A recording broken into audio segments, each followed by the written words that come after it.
The wind swept across the valley like a warning, rattling loose shutters and driving cold rain into the thin window panes of the farmhouse. David stood outside in the yard, his flannel shirt soaked through, chopping firewood with a practiced rhythm that numbed more than just his arms. The rain didn't bother him. What gnawed at him was the silence, the kind that crept in when words had long stopped meaning anything. Inside, Samantha sat curled up on the worn living room couch, wrapped in a thick woolen blanket. She watched him through the fogged glass, her breath forming little clouds. He looked tired. Not the kind of tired that came from work, but from being ignored, year after year, until your presence no longer mattered. Her mother had left early that morning, briefcase in hand, voice brisk, and distracted. "Just a quick conference back Sunday night. Don't let the pipes freeze," she'd said, barely looking up from her phone. She hadn't said goodbye to Samantha. She hadn't kissed David. It had become normal. David re-entered the house, wet boots leaving dark trails across the hardwood. He said nothing as he removed his jacket, hanging it by the door. Samantha looked up, a little startled. She hadn't heard him come in. "You should light the fireplace," she said softly. "I was getting to it." His voice was low, a little rough. They moved around each other like polite strangers, carefully avoiding eye contact, stepping aside with stiff nods. In the kitchen, he filled the kettle, his hands trembling slightly as he struck a match and held it to the burner. "You want tea?" he asked without turning. "Sure." She joined him by the kitchen table, pulling her sleeves over her fingers. The silence stretched long between them. "You all right?" he asked finally. Samantha nodded, then shook her head. I know. I guess I'm just tired of everything." David looked at her then, really looked at her. Her eyes were puffy, rimmed red. She'd been crying before he came in. "Break up?" he asked gently. She didn't answer right away. Instead, she focused on the steam rising from the kettle. "He said I was too distant, too cold." A humorless laugh. "I guess it runs in the family." David exhaled slowly. "Your mom, she's been under a lot of pressure at work." "That's always the excuse," Samantha snapped. "She hasn't looked at either of us in weeks, maybe months." The kettle began to whistle, a shrill sound that neither of them moved to stop. Eventually, David reached over and silenced it. He poured the tea in silence and slid her mug across the table. Steam curled between them like a ghost. They sat, sipping, quietly. "The heater's not working right," Samantha muttered. "It's freezing upstairs." "I'll check it." She nodded, eyes distant again. "I miss warmth," she said suddenly. "Not just heat. I mean, warmth. From people." David didn't respond. His jaw tightened. What could he say? The storm grew louder as the evening descended, wind clawing at the roof. When David finally opened the utility closet to inspect the ancient furnace, it groaned, hissed, and sputtered before dying entirely. He flipped switches, cursed under his breath, banged the side of the unit like a stubborn mule. Nothing. By the time he gave up, the house had sunk into a damp chill that clung to the walls. That night, the power went out. Samantha shuffled down the staircase, blanket around her shoulders, her bare feet pale against the dark floorboards. In the dim glow of the fireplace, she found David sitting on the hearth, nursing a cup of something stronger than tea. He didn't look surprised to see her. "It's too cold upstairs," she said. He nodded toward the fire. "Sit closer." She hesitated, then joined him. The fire cracked softly. Outside, thunder grumbled low like something turning in its sleep. For a long time, they said nothing. She leaned her head back, eyes closed. "Do you remember when we used to talk more?" David glanced at her. "Yeah, before things got complicated. Mom changed, we both know that. She's just tired. So are we." The firelight painted their faces in amber and gold. Samantha's eyes met his, unblinking, searching. "I used to think you hated me," she said, voice barely above a whisper. I didn't, he said. I never did. She gave him a fragile smile, then shivered, pulling the blanket tighter. David, without thinking, lifted the larger quilt from the nearby chair and draped it over both of them. The closeness was awkward at first, then strangely comforting. You're warm, she murmured. He didn't answer. His mind was full of warnings, alarms. Still, he didn't move. I'm glad it's you here, she said, not Mom. David looked into the flames, eyes hard, voice flat. You should get some rest. Samantha rested her head lightly against his shoulder. Maybe just a little longer. The fire crackled, the storm raged, and in that moment, quiet and charged, nothing was said, yet too much had already been felt. David awoke to the soft crackle of dying embers. The fire had burned low, casting flickering shadows across the room like fading memories. His back ached from sleeping upright against the couch, but it wasn't the stiffness that unsettled him. It was the slow, creeping awareness that Samantha was still curled up beside him, her body pressed against his under the heavy quilt. For a heartbeat, he remained motionless, listening to the silence. Her breathing was calm, steady.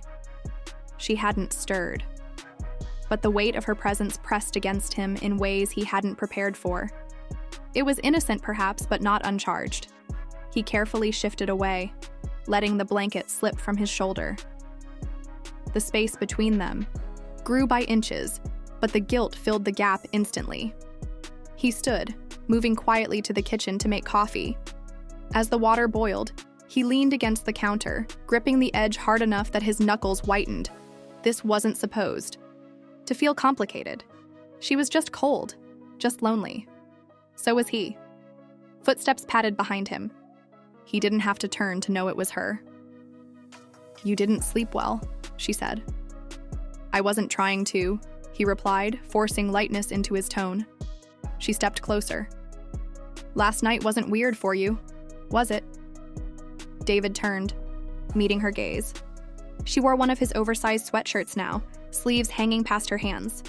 Her hair was messy, her expression unreadable. It was cold, he said simply. We made do. Samantha looked down at her feet. It felt safe. A pause. David handed her a mug of coffee. Their fingers brushed. Just a moment, nothing more, but enough to make him pull his hand back too quickly. She took a sip and winced. Still bitter. Better bitter than weak, he replied. A shadow of a smile touched her lips. Is that how you see yourself? David opened his mouth, then closed it. What could he say? Later that morning, he went out to check the propane tank, hoping the heater could be salvaged. It was nearly empty. He cursed under his breath. They'd have to rely on firewood and luck for the next 2 days. When he came back inside, Samantha was sitting by the fire again, reading, or pretending to. Her eyes lifted as he entered. No luck? She asked. Nothing's ever easy, he muttered. She patted the spot beside her on the rug. Then sit down. We can at least be warm together.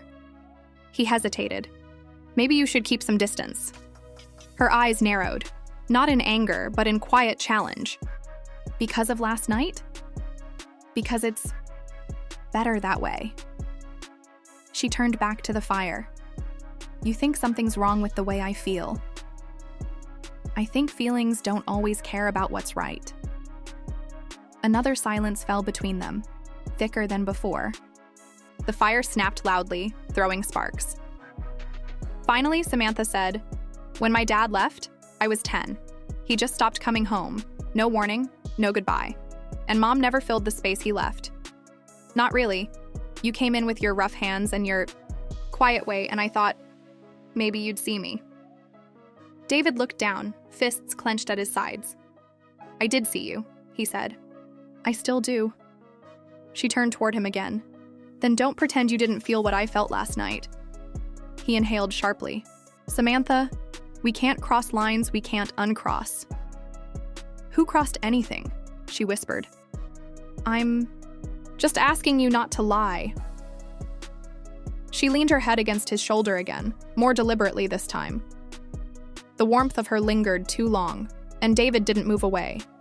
The fire was too hot now, yet he didn't shift. Minutes passed. The sigh storm howled outside louder than before. "You know what's strange?"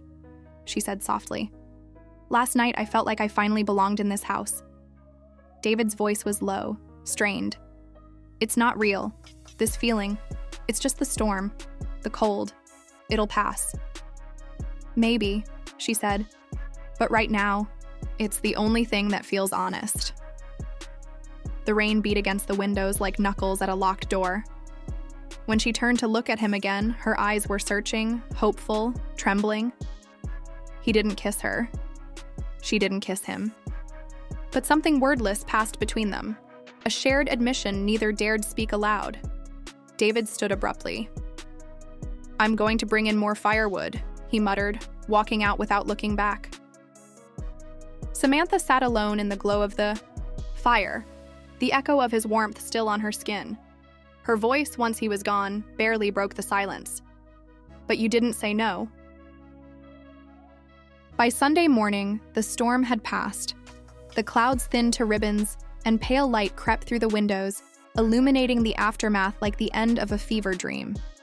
Rain still clung to the windowsills, but the world beyond the glass, no longer threatened. The silence that remained was not peaceful, but hollow, like something had broken and no one dared acknowledge the sound.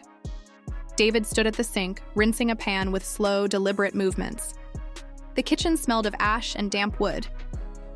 Every now and then, his gaze flicked toward the hallway. Upstairs, Samantha hadn't come down yet. His hands moved mechanically, but his mind was adrift. The boundary he'd so carefully tried to uphold had thinned to the point of transparency, and it wasn't just her reaching out, it was him failing to retreat. Last night, he hadn't returned to the fireplace. He'd spent the night alone in the shed behind the house, under the illusion of fixing a hinge. But he hadn't fixed anything. He'd paced the wooden floor, whispering half-sentences to himself, trying to sort through the noise in his head. Now, as he dried the pan and set it aside, he heard soft steps behind him. Samantha entered the kitchen wrapped in that same oversized sweatshirt. Her hair was tied back, eyes swollen with sleep, or perhaps something else. "You didn't come back last night," she said. David kept his back to her. "No, I needed some space." She came closer, her tone calm but tinged with hurt. "I thought we were past pretending." He turned to face her. "We were too close to something we shouldn't even approach." Samantha crossed her arms, leaning against the counter. "You mean something we both wanted?" He stared at her, tired, unshaven, conflicted. "I mean something that can't happen." "Why not?" she asked, voice low, steady. "Because you're my stepdaughter." "No. I'm your wife's daughter. There's a difference." David laughed bitterly. "That's a technicality. Maybe. But you're not happy. I'm not either. And pretending like that means nothing is dishonest." He closed his eyes, jaw tightening. "It means everything. The lines we draw are what keep us human. And the feelings we bury are what make us miserable." The room filled with a charged silence. Neither moved. Samantha stepped forward then, slowly. "You said last night wasn't real, but I felt it. And I know you did too." David exhaled through his nose, not looking at her. "You're young, Samantha. You're still figuring out what love is, what need is. And you think I've confused the two? I think we both have." She reached out, touching his arm. Not a seduction, but a plea. What if this wasn't about confusion? What if this was clarity? He gently pulled his arm away. Not harshly, just enough. "I care about you," he said. "Too much to ruin you." Her face softened, though her eyes shimmered. "Then don't walk away. Just be honest." David took a step back. Honesty doesn't always fix things. Sometimes it just shows us how broken we really are. They stood there, suspended in a moment that teetered between revelation and retreat. Then, the sound of tires crunching gravel outside broke the spell. Samantha turned toward the window. A black sedan. Her mother was home. David moved quickly, tossing the dish towel over the sink and stepping away from her as if physical space could erase emotional proximity. Samantha stood rooted, expression unreadable. The front door opened. "Hello?" Her mother's voice echoed through the hall. "Anyone alive in this icebox?" Samantha turned back to David, eyes lingering for a second longer than they should have. "It's over, isn't it?" He gave a single nod. "It has to be." Her mouth tightened, but she didn't argue. She simply stepped past him toward the hallway, toward her mother, toward the life that had resumed. David stood there a moment longer, his fingers curling around the edge of the counter. The warmth from the fire had long faded, and with it, the illusion of safety. He didn't follow her. In the hallway, he heard muffled greetings, the rustle of coats, the tap of heels. Samantha's voice was calm, measured, a version of herself he hadn't seen all weekend. But she didn't sound like someone who had forgotten. And David, standing alone in the kitchen with clean dishes and cold hands, knew he never would either.